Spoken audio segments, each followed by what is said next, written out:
위험물 자격증 준비 2편 기능사도 알아야 할 화학 2 시작하겠습니다. 안녕하세요. 대한전입니다. 지난번 영상에 이어 기능사도 알아야 할 화학 2편으로 여러분을 찾아뵙게 되어 너무 기쁩니다. 지난번 영상을 제작하면서 여러 문제점이 발견되었고 이를 극복하기 위해 이번 영상을 제작하기에 앞서 대본을 먼저 작성했어요. 대본을 먼저 쓰고 녹음을 하니까 확실히 녹음이 수월해지더라고요. 첫 영상을 제작할 때에는 파워포인트로 영상 자료를 먼저 만들고 대본 없이 녹음을 하느라 말도 이렇게 늘어지고 바라더브라기고 목소리에 자신감도 없고 그래서 과연 여러분들이 제 영상을 보면서 위험물을 쉽고 재밌게 공부할 수 있을까? 라는 의문이 들더라고요. 그래서 그 의문의 원인이 되는 문제점들을 어떻게 개선해야 할까 생각하다 대본을 써보자 라고 생각해서 대본을 쓰고 녹음을 해보았는데 확실히 다름이 느껴집니다. 여러분도 느껴지십니까?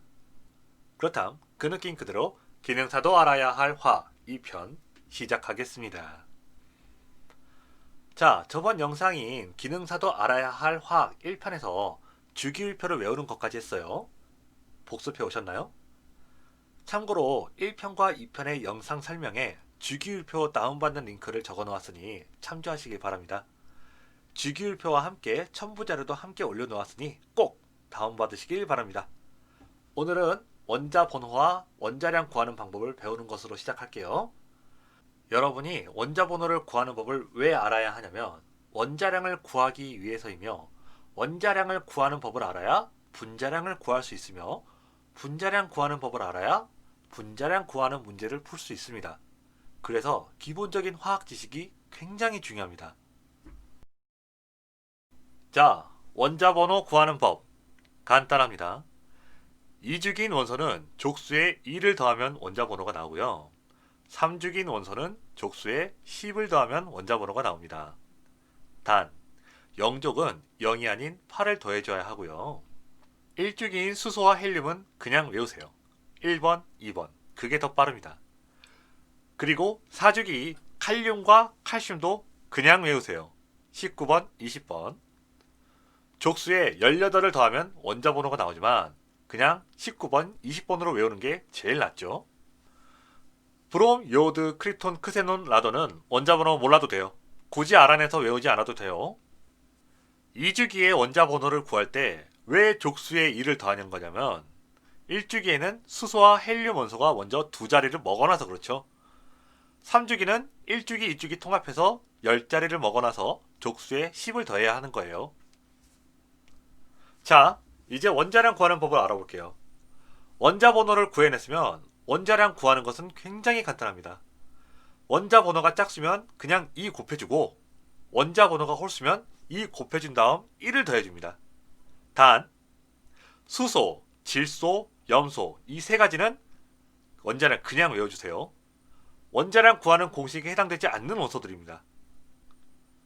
잠깐, 여기서 원자량이란 단어가 생소하신 분들을 위해 원자량이 무엇인지 설명드리겠습니다. 원자량은 쉽게 말해서 원자의 질량, 즉 원자의 무게를 나타내는 단어입니다. 그런데 원자 하나의 무게를 뜻하는 것은 아니에요. 분자 하나의 무게도 여러분은 절대 체감 못할 정도로 가벼운데 원자 하나하나의 무게가 무엇이 중하겠습니까? 원자량은 원자 한 개 무게가 아닌 원자 1몰의 무게라고 합니다. 연필이 12자루 있으면 한 부대 한 다스라고 그러죠? 원자도 아보가드로 수만큼 있으면 1몰이라고 합니다. 아보가드로 수는 지금 화면에서 보이듯이 6.022의 10의 23승의 숫자인데 원자가 그만큼의 개수가 있을 때 1몰이라고 하는 것이며 원자 1몰의 무게를 원자량이라고 합니다. 다시 한번 강조드릴게요. 원자량은 원자 1몰의 무게다. 원자량은 원자 1몰의 무게다. 원자량은 원자 1몰의 무게다. 원자량은 원자 1몰의 무게다. 단위는 g을 씁니다. 아, 그리고 여기서 깜짝 퀴즈. 원자가 아닌 분자가 1몰 있을 때는 그 무게를 무엇이라 할까요? 역시 여러분입니다. 그렇죠? 분자량이지요. 자, 다음 장면 봐볼게요. 탄소의 원자량은 무엇을 뜻하냐면 아까 말씀드렸다시피 탄소 1몰의 무게입니다. 산소의 원자량도 물론 산소 1몰의 무게이고요. 분자 1몰의 무게는 분자가 아보가드로 수만큼 개수가 있을 때의 무게죠. 그렇다면 이산화탄소의 분자량은 당연히 이산화탄소 1몰의 무게지요. 여기서 아마 이런 질문 나올 것 같아요. 탄소랑 산소는 왜 원자량이고 이산화탄소는 왜 분자량인가요? 라고. 저번 영상에서 말씀드렸듯이 분자는 2개 이상의 원자들이 결합한 것이라고 하였어요. 이산화탄소는 분자식으로 CO2라고 표시하는데 이는 탄소 원자 하나와 산소 원자 2개가 결합한 것이기에 분자라고 하는 것입니다. 이해되셨나요? 자, 다음 장면 봐볼게요. 원자번호 구하는 법, 원자량 구하는 법, 그리고 주기율표가 나와 있죠. 이 주기 중 7족 원소인 불소 한번 봐봐요. 원자번호 몇 번일까요? 2주기니까 족수에 2 더하면 되겠죠? 족수가 몇 족? 네, 7쪽이죠. 7쪽이니까 7 더하기 2 해서 원자번호는 9번이고요. 원자번호가 홀수군요. 그렇다면 원자량은 곱하기 2 한 뒤 1을 더함으로 19지요.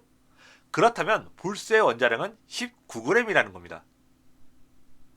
제가 잠깐 시간을 드릴 테니 원자번호 1번부터 20번까지 원소 중 아무거나 몇 개 골라서 머릿속으로 한번 원자번호와 원자량의 관계를 살펴보세요. 물론 수소, 질소, 염소는 해당 사항 없고요. 제가 드리는 잠깐의 시간 동안 집중하실 수 있도록 집중 노래 불러드리겠습니다.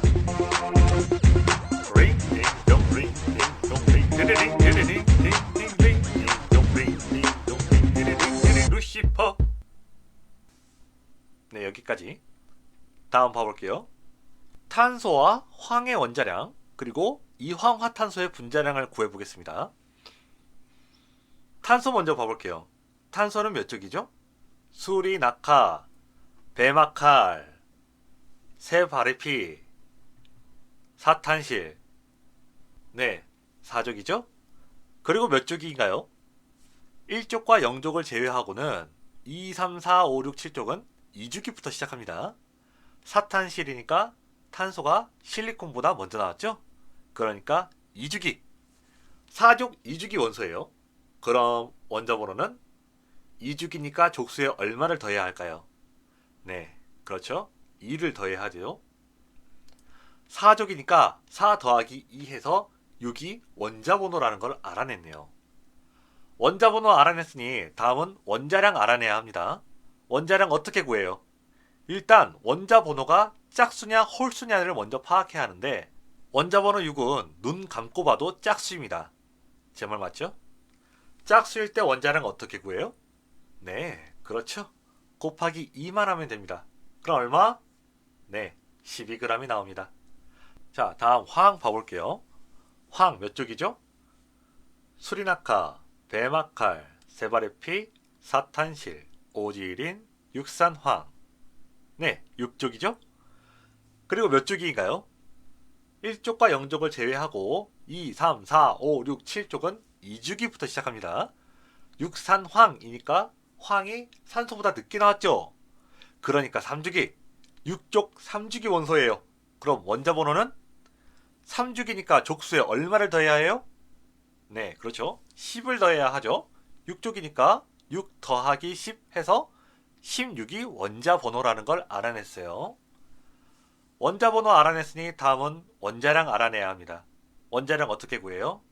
이번에도 원자번호가 짝수냐 홀수냐를 먼저 파악해야 하는데 원자번호 16도 눈 감고 봐도 짝수입니다.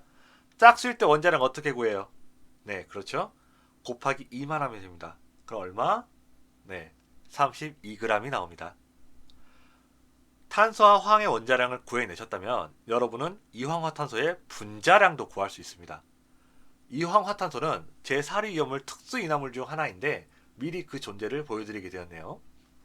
이황화탄소의 화학식은 CS2라고 합니다.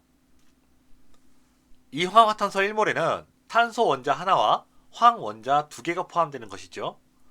탄소 하나의 원자량은 12g이고 황 2개의 원자량은 64g입니다.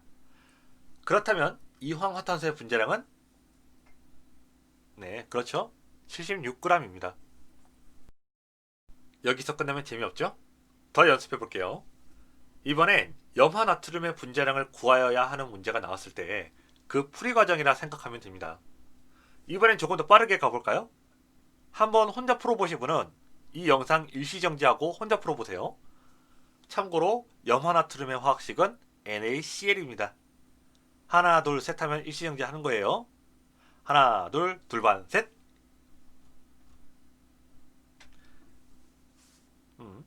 이제 저랑 함께 빠르게 구해볼게요. 나트륨 먼저. 나트륨은 1족 수리낙하에서 나를 담당하고 있죠. 1족은 1주기부터 시작하니까 나트륨은 3주기가 될 겁니다. 1족 3주기니까 원자번호는 1 더하기 10 해서 11번. 원자번호 짝수예요, 홀수예요? 홀수죠. 그렇다면 원자량은 11 곱하기 2 해주고 플러스 1. 그럼 얼마죠? 네, 23g입니다. 다음 염소. 염소는 수소, 질소와 함께 원자량 그냥 외우는 아이랬어요. 원자량 얼마라고 했어요? 네, 35.5g이죠. 자, 나트륨과 염소의 원자량이 구해졌으니 염화나트륨의 분자량은 도간에 든 소금입니다. 염화나트륨 화학식은 NaCl이니까 나트륨과 염소 각각 1몰씩이죠. 나트륨 원자량 23g과 염소 원자량 35.5g을 더해서 58.5g이 염화나트륨의 분자량이다 라는 걸 알아냈습니다. 장하군요, 우리 존재. 하하. 자, 다음 봐볼게요. 이번에는 원자가를 살펴볼 거예요. 원자가는 족수에 따라 다른데요. 족수는 최외곽전자 수에 따라 다르다고 했었죠. 원자가도 최외곽전자의 수에 따라 다릅니다. 원자가 설명하기 전에 이해를 돕기 위해 드라군을 예로 들어볼게요. 용기병이라고도 하죠. 드라군 몸체에는 다리가 4개 들어갈 자리가 있어요. 그런 드라군한테 다리가 한두 개 없어 보죠. 이동 잘할 수 있을 것 같나요? 불안정하죠? 드라군은 다리가 4개가 있어야 안정해 보입니다.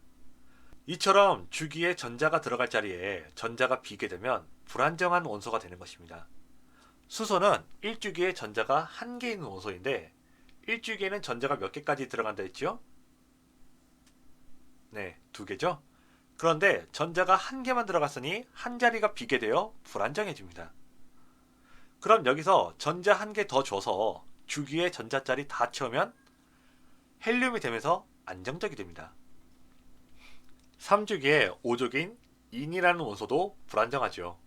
전자 8개가 꽉 차야 안정되는 3주기에 전자가 5개가 들어가고 세 자리가 비게 되니까요.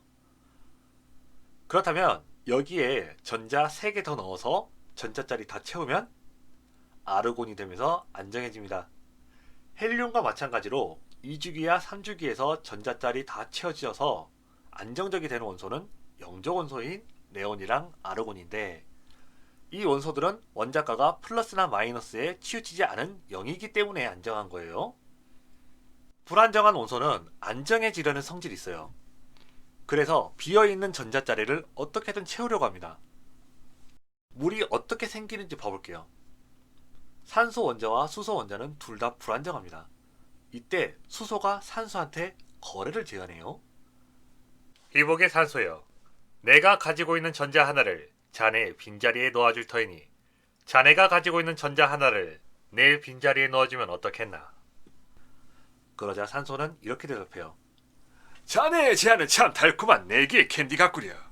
허나 나의 전자 빈자리는 2개인데 자네는 전자가 1개밖에 없어 한 자리밖에 채워주지 못하니 안타깝기 그지없구려. 라고 산소가 안타까움을 어필하자 수소는 산소에게 이렇게 대답했어요. 걱정하지 말게라. 나와 같은 수소가 둘 있으면 되지 않겠는가. 껄껄껄.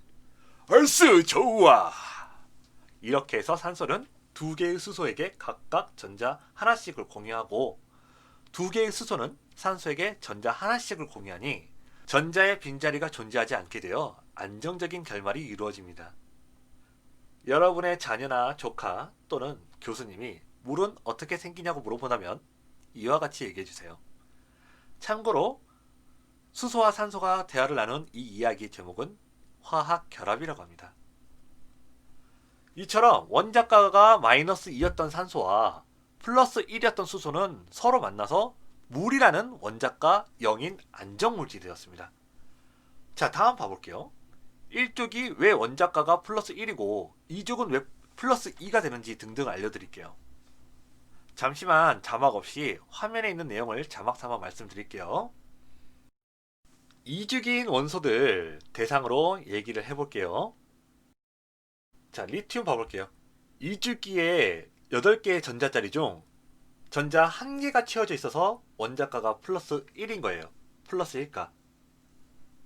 베릴륨 봐볼게요. 2주기에 8개의 전자자리 중에서 2개가 채워져 있어서 원자가가 플러스 2. 붕소는 2주기에 8개의 전자자리 중 3개가 채워져 있어서 원자가가 플러스 3가.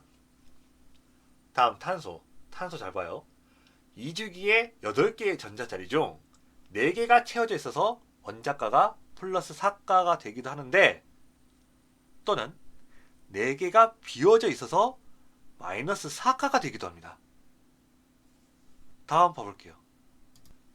질소. 2주기에 8개의 전자자리 중 3개가 비워져 있어서 원자가가 마이너스 3가. 산소는 2주기에 8자리 전자자리 중에서 2개가 비워져 있어서 원자가 마이너스 2.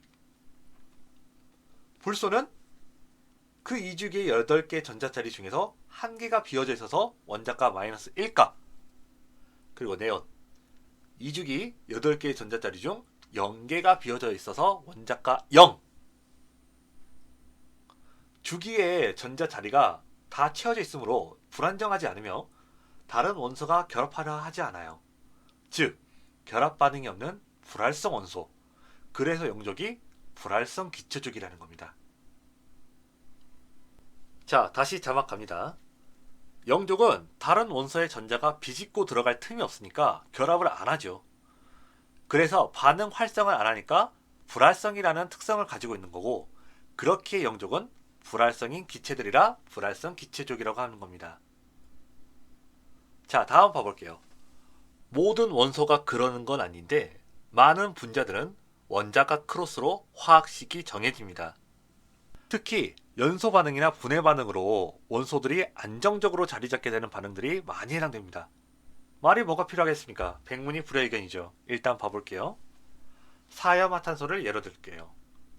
사염화탄소는 이름에서도 알 수 있듯이 염소가 4개, 그리고 탄소 1개로 이루어진 분자입니다. 그래서 화학식도 CCl4가 되지 CCl이 아니에요. 탄소의 원자가는 플러스 4 아니면 마이너스 4가 되고, 염소의 원자가는 마이너스 1가예요. 이때 염소의 원자가가 음수를 가지니 탄소의 원자가는 양수를 가지게 해줍니다. 이 상태에서 두 원소 서로가 가진 원자가의 수를 서로의 발밑으로 보내버립니다. 플러스는 마이너스 없애버리고요.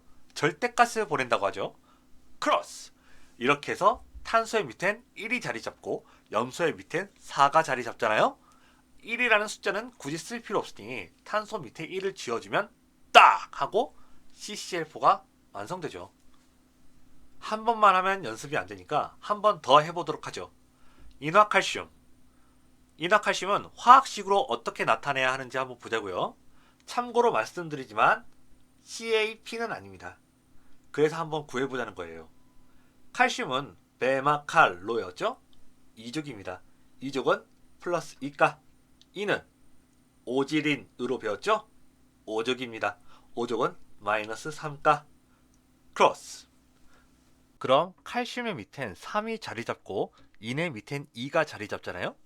이렇게 해서 CA3P2가 완성되죠. 이게 인화칼슘의 화학식입니다. 자, 다음은 기능사도 알아야 할 화학의 마지막, 여러 원자단의 원자가입니다. 왼쪽 표에 있는 암모늄기에서 인산기까지 있는 원자단은 외워두시면 좋아요. 앞으로 여러분들이 위험물을 공부하면서 한 번 이상은 보게 될 아이들이거든요. 그리고 오른쪽 표에 있는 알칸기, 알킬기, 알켄기는 되도록 외워두어야 합니다. 중요하거든요.